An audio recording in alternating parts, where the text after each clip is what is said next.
the after hour where whispers come alive. Pull up a seat and let your secrets glow. Lean me closer like what's hidden inside. Ooh, this is your confession show. Where desire finds a voice tonight. Welcome to After Hours Anonymous, the podcast where we unpack the secrets whispered in the quiet hours, the confessions held too close to the heart. I'm your host, Luna Hart, and tonight we're diving deep into a question that has echoed through countless lives, a question that can alter destinies. Can the person you choose to love, to share your life with, truly change the trajectory of your existence, for better or for worse? This is a space for honesty, for vulnerability. You know, for the kind of honesty that might make your palms sweat, the kind of vulnerability that makes you question everything. And that's exactly what we need tonight. Because this isn't just about romantic partners, is it? It's about the people we allow into our inner circle, the ones who hold the keys to our emotional castles. I want to start with a confession from one of our listeners. They've chosen to remain anonymous, of course, but their story is potent. They write, I met Alex when I was at my lowest. My career was stalling, my friendships were fading, and I felt utterly adrift. Alex was everything I wasn't: confident, driven, with a clear vision for their future.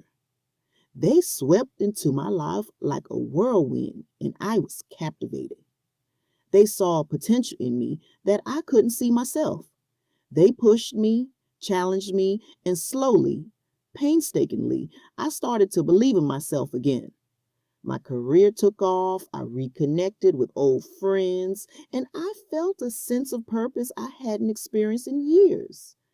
Alex was the catalyst.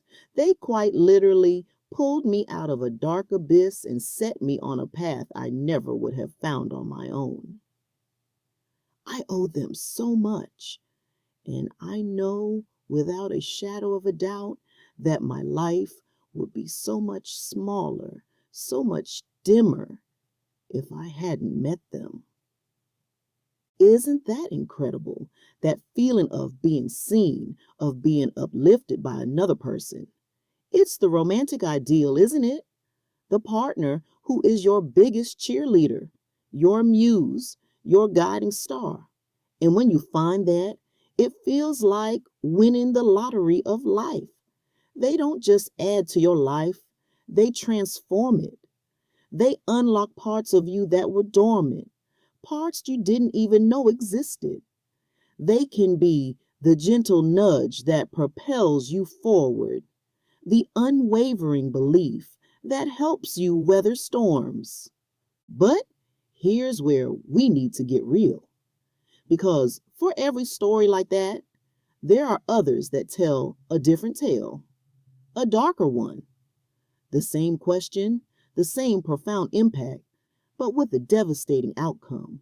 I have another anonymous submission here. This one is raw and it hurts to read. Sarah and I were together for 5 years. When we met, I was ambitious, I had dreams, I wanted to start my own business, travel the world. Sarah was different. She was content. She liked routine, predictability. At first, I found her calmness comforting, a counterpoint to my restless energy, but slowly, insidiously, her contentment became my stagnation. She'd subtly discourage my big ideas, framing them as risky or unrealistic. Why rock the boat? She'd say. We have a good life? My business plans gathered dust. My travel dreams became wishful thinking. She didn't actively try to hold me back, not in a malicious way. It was more like a gentle, constant pressure, a gravitational pull towards the comfortable and the mundane. I started to believe her. I started to doubt my own ambition. 5 years later, I'm still in the same job I hated, living the same life I never truly wanted. Sarah is happy, but I am not. I feel like I've lost myself, and I can't shake the feeling that it was her and my choice to stay with her that led me here. This is the flip side, isn't it? The partner who, through their own inertia, their own fears, or even their own well intentioned desire for stability, can inadvertently anchor you. They can become the comfortable rut that you can't seem to climb out of. It's not always about malice, it's about the subtle erosion of your own drive, your own spirit. It's about how their vision for life, their comfort zone, can become your default setting, even if it's not what you truly desire. Think about it. We are sponges, aren't we? We absorb the energy, the beliefs, the habits of the people we spend the most time with. If your partner is constantly striving, learning, growing, it's almost inevitable that you'll be inspired to do the same. Conversely, if your partner is complacent, fearful, or stuck in a cycle of negativity, that energy can be incredibly contagious.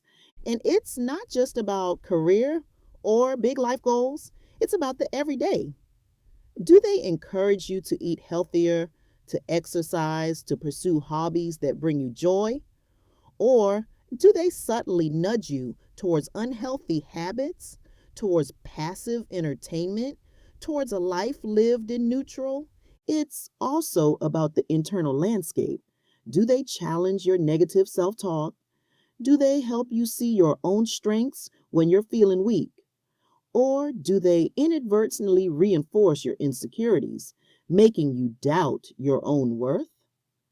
The truth is, the person you choose to share your life with is one of the most significant decisions you will ever make. It's a decision that has ripple effects that can extend far beyond what you can imagine in the early days of a relationship. It's like planting a seed. You can plant a seed in fertile, well watered soil and it will flourish.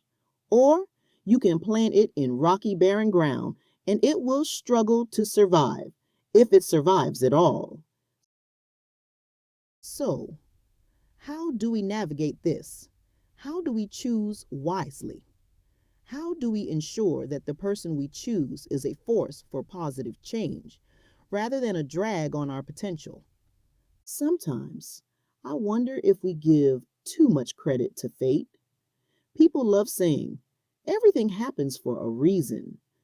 Maybe the truth is less poetic. Maybe our lives change because of ordinary choices.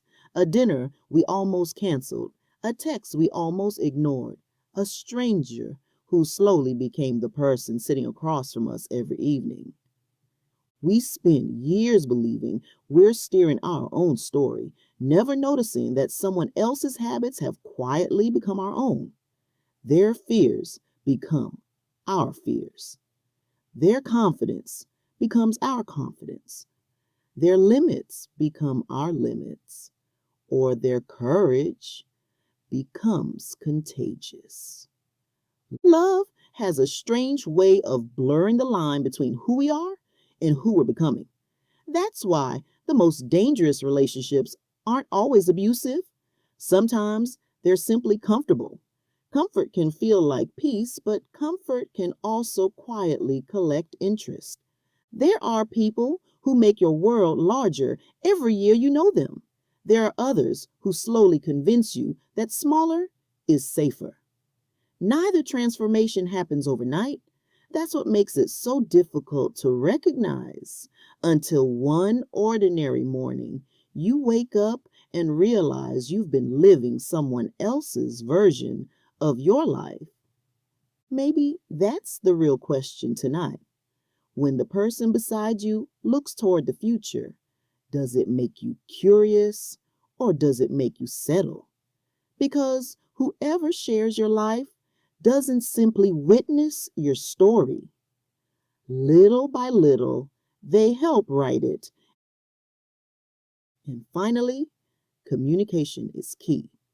Talk about your dreams, your fears, your aspirations. Be open about what you want your life to look like and listen to what your partner says about their own dreams and their vision for the future. Do your paths align? Are you moving in the same general direction, even if the specifics differ? This isn't about finding a perfect person. No one is perfect. It's about finding someone whose presence in your life amplifies your best qualities, who inspires you to be more, to do more, to be more. It's about finding someone who, when you look back years from now, you can say, they helped me become the person I was always meant to be. But it's also about recognizing when someone is holding you back. And that's a painful realization. But sometimes the bravest thing you can do is to acknowledge it and to make a change, not out of spite, but out of a profound respect for your own life and your own potential.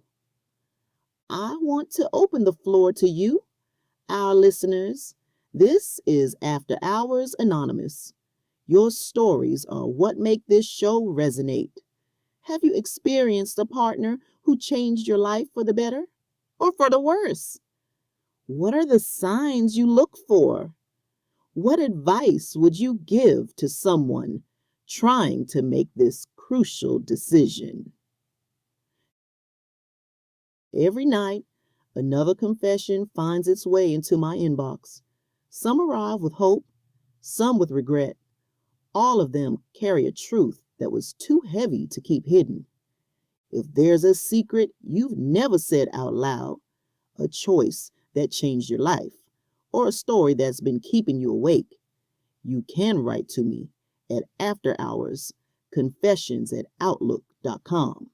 You never have to use your real name. Just tell the truth. Remember, the people we invite into our lives have the power to shape our futures in profound ways. Choose wisely. Choose with intention, and choose with a deep understanding of yourself and what you truly want.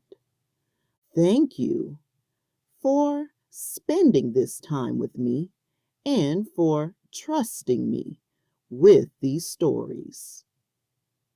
Take care of yourself. I'll meet you here again after hours.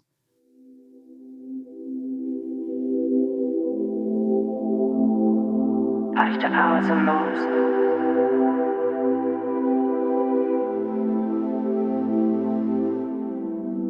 When the night winds call your name and the city sleeps in silent haze, we're the whispers in the static frame, guiding thoughts through moonlit mazes. Stay a while until the dawn, find the truth in every hidden song. You're not lost when you're here alone. After hours you still belong.